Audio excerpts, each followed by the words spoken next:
Hello, good afternoon. NHS leaders have warned that rising numbers of people will become ill unless the government takes more action on high energy prices. The NHS Confederation says the UK is facing a public health emergency. It's written to ministers, warning that soaring energy costs mean people will have to choose between skipping meals to heat their homes or living in cold, damp conditions this winter. Well, the government says it is giving millions of the most vulnerable households £1,200 to help with higher energy bills.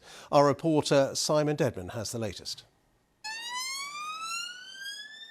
The NHS remains under pressure this summer.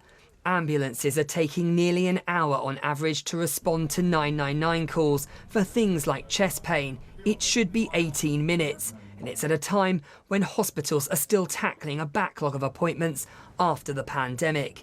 Today there are concerns from more than 100 health leaders about how the rising cost of energy could fuel further pressure on the NHS.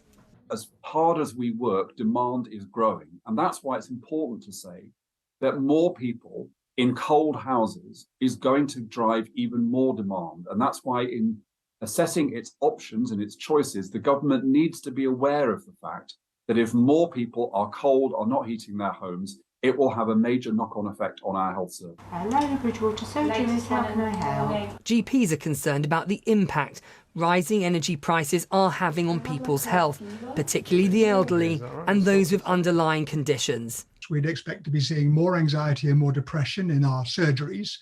But we also would expect to see people with deteriorating long-term conditions like heart disease and diabetes.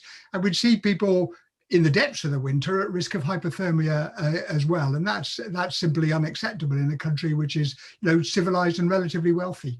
The government has said 8 million vulnerable people will be getting £1,200 to help them with winter fuel payments. Everyone will receive £400. The government says it is increasing capacity by the equivalent of 7,000 beds this winter for the NHS. But there are still concerns this won't be enough. We're quite frightened, in fact, I think it's fair to say, and that's never something we would say lightly at Age UK. There is a real potential here for a perfect storm to gather, and absolutely it's going to require some very, very urgent government action. There's a major intervention to make sure that we safeguard older people this winter. An 87-year-old waited 15 hours for an ambulance in Cornwall. His daughter built this shelter to protect him from the elements before help came. Another sign of how the health service is under strain this summer. Simon Dedman, BBC News.